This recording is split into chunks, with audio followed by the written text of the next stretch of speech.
Très heureuse, mesdames, messieurs, de vous retrouver encore une fois de plus dans cette grande édition du journal.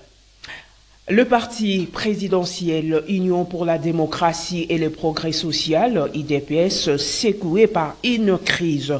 Plus de 30 secrétaires nationaux ont désavoué leur secrétaire général, Augustin Kabouya.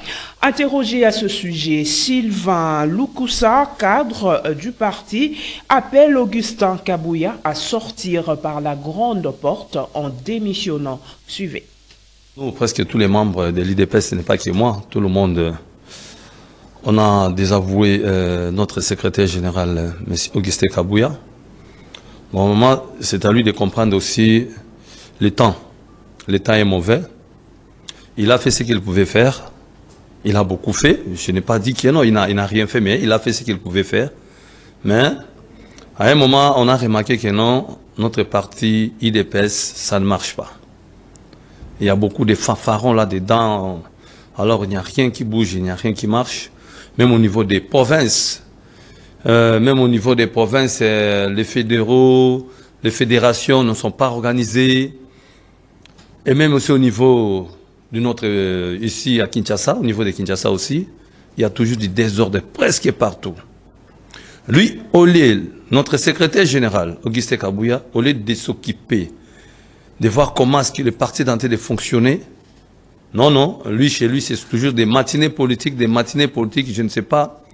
Dans les matinées politiques, il parle quoi pour que les gens puissent l'écouter? Il y a quoi là-bas? Qu'est-ce qui se passe là-bas? Il y a toujours des matinées politiques.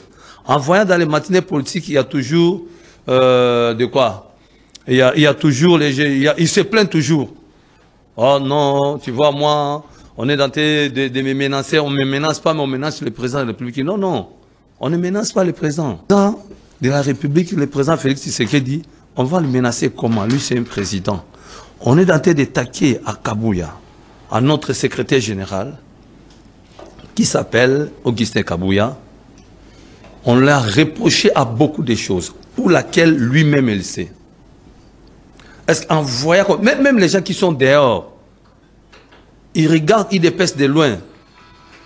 Mais la façon où nous avançons, ce n'est pas ça. Nous demandons à notre secrétaire général, M. Augustin Kabouya,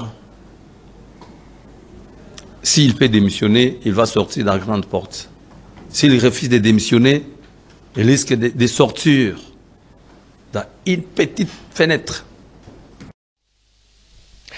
Dans un autre chapitre, sachez que le gouvernement congolais a réagi au rapport des experts des Nations Unies qui confirme l'implication de l'armée rwandaise dans l'agression, plutôt dans la guerre de l'Est.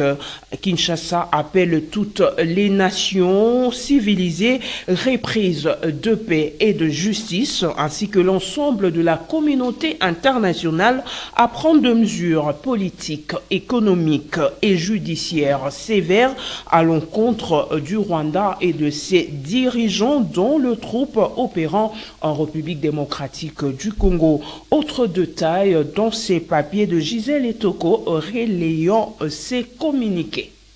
Face aux preuves présentées dans ce rapport du groupe d'experts des Nations Unies, pointant du doigt l'agression de la RDC par le Rwanda, soulignant l'utilisation de milliers de militaires, y compris des combattants mineurs déployés par le Rwanda pour s'aimer le chaos en RDC, le pillage des ressources naturelles de la RDC au profit du Rwanda, qui aggrave la situation, causant de pertes humaines et déplaçant des millions de personnes dans des conditions épouvantables. Kinshasa en appelle à la communauté internationale pour prendre des mesures politiques, économiques et judiciaires fermes à l'encontre de Kigali. Les actions criminelles commises par les troupes rwandaises, notamment les attaques contre les forces de maintien de la paix de l'ONU et les infrastructures de la MONUSCO, exigent des sanctions exemplaires. De plus, le gouvernement prend note des allégations concernant des agents publics congolais ayant de liens avec des groupes sous sanction des Nations Unies. Il se félicite de la reconnaissance des mesures prises pour dissuader de telles collaborations et s'engage à poursuivre les responsabilités impliquées. Le gouvernement de la RDC réaffirme son engagement à traduire en justice tout agent public suspecté de crimes ou d'actes illégaux liés à la crise en cours. La transparence et la responsabilité demeurant des principes fondamentaux dans la gestion des affaires publiques. On parle justice à présent, procès tentative de coup d'État du 19 mai dernier. L'instruction s'est poursuivie ce vendredi 12 juillet 2024 avec l'audition de Kalala Ilunga, l'ami de Kevin Tamba, le jeune homme qui a été tué par le groupe de Christian Malanga après avoir ravi sa Jeep. Suivez. L'instruction s'est poursuivie dans l'affaire du coup d'État manqué du 19 mai 2024 au cours de cette audience foraine. Ainsi, a été entendu par le tribunal militaire de garnison de la Gombe, Kalala Ilunga, l'ami de Kevin Tamba, le jeune homme qui a été tué par le groupe de Christian Malanga après avoir ravi sa Jeep. Kalala Ilunga a en effet relaté les déroulements du meurtre, selon ses déclarations, après avoir passé la soirée chez un ami, lui et le défunt Kevin Tamba, partaient déposer en voiture une amie sur l'avenue Lalo. À l'entrée de l'avenue, ils ont été interceptés par les assaillants qui les ont défendus de faire leur entrée. Kevin avait fait un chemin retour, faisant comme s'il rentrait vers Okapi, mais la fille s'est plaignée que sa seule issue pour rentrer à la maison, c'était sur Lalo. Et en chemin de retour, il réfléchissait comment faire pour qu'elle rentre à la maison, a-t-il expliqué. Avant d'ajouter, je cite, on réfléchissait pour savoir qu'il y a une autre issue à quelques centimètres d'Okapi. Moi, j'avais le téléphone en main et brusquement, Kevin s'est étonné et à ces moments, j'ai regardé à gauche, une voiture nous a barré la route et une balle a été tirée sur Kevin, la tête a fixé le sol. Fin de citation. Kalala Ilunga a désigné un de prévenus comme la personne qu'ils avaient interceptée et était porteur d'armes. Mais ce dernier a nié le fait, déclarant n'avoir jamais porté une arme de sa vie. Notez que la famille Tamba s'est constituée partie civile dans ce procès et a acté sa constitution lors de la première audience. Trêve humanitaire de 2 semaines sollicitée par les États-Unis d'Amérique, mais du reste violée par le terroriste du AM23 RDF. En réaction, le notable Achille Kapanga parle d'un piège tendu aux autorités de Kinshasa car, dit-il, la trêve permet à l'ennemi de s'armer davantage. Ainsi appelle-t-il les autorités du pays à la vigilance. Suivez-les au micro de notre correspondant Joël Kamabou. Trêve dite humanitaire que les États-Unis ont imposée à notre pays et aux belligérants. Mais nous semblons constater que dans cette trêve, il y a aussi des situations dangereuses que moi je qualifie de pièges. Vous êtes d'accord avec moi que depuis que cette trêve a été imposée, les ennemis sont d'être armés par leurs partenaires, le Rwanda et l'Ouganda. Donc, eux maintenant en profitent pour armer les ennemis. Et de deux, ils en ont même profité pour attaquer certaines régions. Et c'est ça le premier danger. Et de deux, on va maintenant officialiser la prise, mais le contrôle de ces entités par l'ennemi. Parce que maintenant l'ennemi est en train de dire que non, on a demandé que la population rentre, mais rencontrer pour que je puisse administrer cette population-là. Comment on peut laisser une population à la merci d'une rébellion qui n'a ni loi ni constitution? C'est exposer la population. Et de trois, vous êtes d'accord avec moi, jusque-là, il n'y a aucune goutte d'eau qui est tombée venant des États-Unis ou bien d'ailleurs pour appuyer ou bien assister les déplacés. Alors, à quoi aurait servi cette trêve-là? Moi, je pense qu'il est grand temps pour notre gouvernement, notre armée, de voir très loin, de comprendre que le danger est à la porte. Nous devons aussi avoir l'habitude d'anticiper l'ennemi. Pas chaque fois attendre que l'ennemi nous anticipe, non. Nous devons aussi anticiper l'ennemi. Pourquoi? Puisque quand lui est en train de s'armer, effectivement, nous aussi on est en train de se préparer, nous devons être plus forts. Donc c'est ça ma recommandation. Notre gouvernement doit comprendre que cette trêve doit être humanitaire, comme on a semblé le dire, mais c'est un danger qui est là. Nous devons voir comment nous comporter pour éviter de tomber dans ce danger-là. Le gouvernement est en train de se comporter à conséquence. J'ai semblé apprendre que le commandant Sego, le général, le commandant Sego de nos FARDC, le général Jaligonza est déjà à Beni. Je pense qu'il est là pour ce travail-là. Et nos militaires doivent savoir que la population est derrière eux. On ne peut pas laisser notre pays être pris par des gens qui veulent venir nous dominer. Non, nous avons l'obligation avec nos FARDC de bouter hors d'état de nous ces ennemis-là. Au Conseil supérieur de l'audiovisuel et de la communication, CESAC, le journaliste déjà suspendu de la RTNC, Jessica Bassele, a été entendu ce vendredi 12 juillet 2024. Ceci un jour après l'audition de son invité, l'artiste musicien Kofi Olomide. Et suivez-le au sortir de son audition. Passer au moins 4 heures devant le juge d'instruction de CESAC. Nous sommes confiants que nous avons donné nos moyens de défense et nous attendons la suite que le Conseil supérieur de l'audiovisuel pourra nous donner à ces dossiers. En tout temps, je voudrais vraiment profiter pour dire merci. Vous avez été très nombreux à nous témoigner votre solidarité. On vous dit merci. Avec cet incident, nous avons mesuré la tâche de nos responsabilités ainsi que vos attentes par rapport à l'émission de Panier. Je voudrais vraiment de tout cœur, tous les Congolais de partout qui nous avaient soutenus, vous dire merci et je ne peux que faire ça.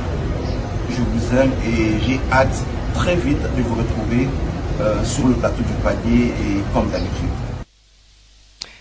À la conférence épiscopale nationale du Congo, SANCO, le centre d'accueil Caritas Congo abrite depuis ce vendredi 12 juillet 2024 les travaux du Conseil national des œuvres pontificales missionnaires OPM de la République démocratique du Congo. Occasion pour les responsables des OPM de 48 diocèses du pays d'évaluer l'action missionnaire menée dans chacun de ces diocèses. Suivez. Jésus disait aux 12 apôtres, « Voici que je vous envoie comme des brebis. » Pendant 4 jours, les responsables des œuvres pontificales missionnaires des 48 diocèses de la République démocratique du Congo vont évaluer l'action missionnaire menée dans chacun de ces diocèses, ensuite élaborer des perspectives pour un éveil missionnaire en RDC et partager leur expérience en vue d'une pastorale globale. C'est l'évêque de Goma, Monseigneur Willy Ndumbi, qui a prononcé l'homélie à l'ouverture des travaux. Alors, quel témoignage nous avons à donner, nous, aujourd'hui, pour notre mission, pour les œuvres pontificales missionnaires, les œuvres du pape, pour la mission. Ce témoignage est celui de la brebis au milieu des loups. Cela peut nous faire peur quand on pense aux loups. Je suppose que vous avez tous connu dans vos études à l'école primaire la parabole du petit chaperon rouge. Le loup dont on parle ici, c'est le monde. Nous sommes un peu dans un monde qui est comme ça. Un monde qui ne connaît pas la pitié, un monde de violence, mais un monde aussi des gens rusés, des gens malins. Alors Jésus nous dit, dans ce monde-là, vous devez y aller aussi en étant malin. Soyez candide, comme la colombe, mais malin et rusé comme le serpent. Parfois nous sommes naïfs dans nos méthodes d'évangélisation. Il est important que le Seigneur aujourd'hui nous dise cela. Nous devons être malins, intelligents, pour pouvoir annoncer l'évangile. Et puis, ces constats du nombre d'enfants dans plusieurs couples à Kinshasa. En tout cas, la tendance est en baisse. Quelques Quinois rencontrés au centre-ville s'expriment à ce sujet. Regardez. Autrefois, à Kinshasa, le couple pouvait donner naissance à plusieurs enfants allant de 7 à 12 avec une seule mère. J'ai eu 12 enfants. À notre époque, la vie était un peu bonne. Même si j'accouche, je n'aurai d'inquiétude ni pour la maternité, ni encore pour la nourriture. Moi, j'accouchais après 4 ou 5 ans avoir une autre grossesse. L'écart était un peu plus grand. En ces moments-là, le pays allait bien, le manger n'est posé aucun problème. Si papa travaille, le 15 de chaque mois, vous avez un sac de foufou et tout ce dont vous avez besoin. La maman est là juste pour encadrer les enfants. Elle ne peut pas sortir, elle est là pour l'encadrement des enfants. À partir de 18 h, quand papa rentre du travail, s'il trouve qu'un enfant n'est pas là, tu lui dois des explications. J'ai eu 7 enfants. Pour la conjoncture actuelle, même si vous avez 3, 4 ou même 2 enfants, c'est suffisant. Parce que Dieu peut te bénir d'avoir un enfant président ou ministre, c'est suffisant. C'est juste un problème d'encadrement. Même si vous n'avez qu'un seul enfant, 2 ou 3, sachez seulement comment les encadrer pour qu'ils aient un bon avenir. Et 4. C'est comme ça qu'on s'est tout convenu avec mon mari.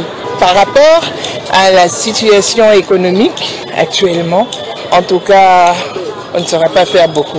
Ça sera un peu compliqué d'avoir beaucoup plus d'enfants. Parce qu'il faut les nourrir, il faut les vêtir, il faut les envoyer à l'école, il faut prendre soin d'eux. Donc tout ça là, ça compte. La situation économique actuelle ne permet pas aux couples mieux-coquinois de projeter l'avenir d'un nombre élevé d'enfants dans un foyer comme autrefois.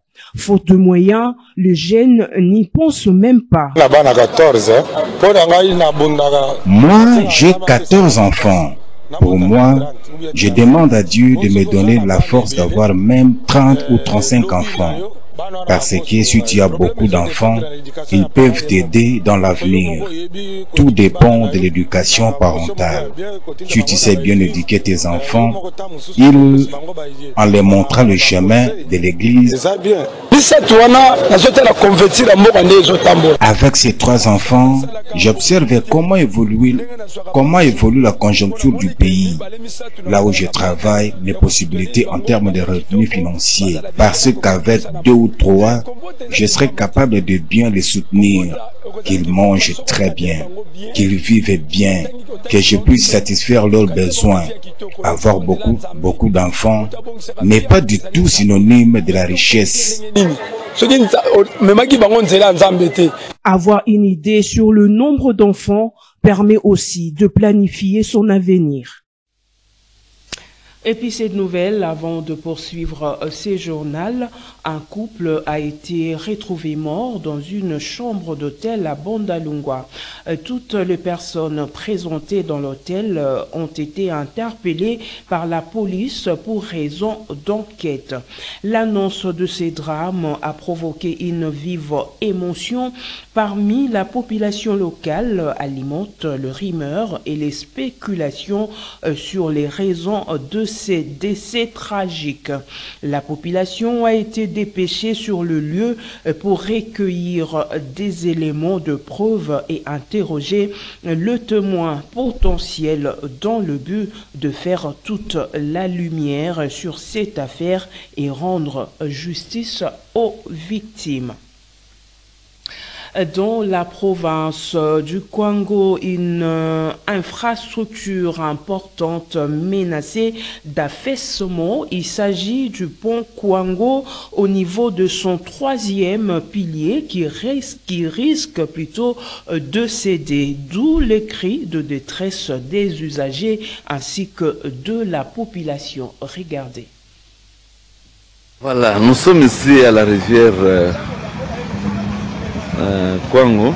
De cris d'alarme se font entendre depuis un certain temps au sujet de ces ponts Kwango larges de quelques centaines de mètres jetés sur la rivière Kwango sur la route Kenge qui est menacée d'affaissement au niveau de son 3e pilier. Une importante infrastructure qui lie la route Kwango à la capitale Kinshasa sur la route nationale numéro 1. Ensuite, depuis la Première République, ce pont représente un enjeu économique de grande envergure. Il facilite les trafics routiers notamment entre les 3 provinces de Kasai, Kwilu, Kwango avec Kinshasa. Et puis, cette pile-là montre déjà qu'elle est inclinée d'un côté. Donc inclinée d'un côté, avec beaucoup de risques que les ponts puissent céder. C'est un travail qui doit se faire très rapidement pour qu'on puisse éviter de manquer les ponts, hein, parce que pour traverser cette rivière, elle est grande, ce serait un peu difficile.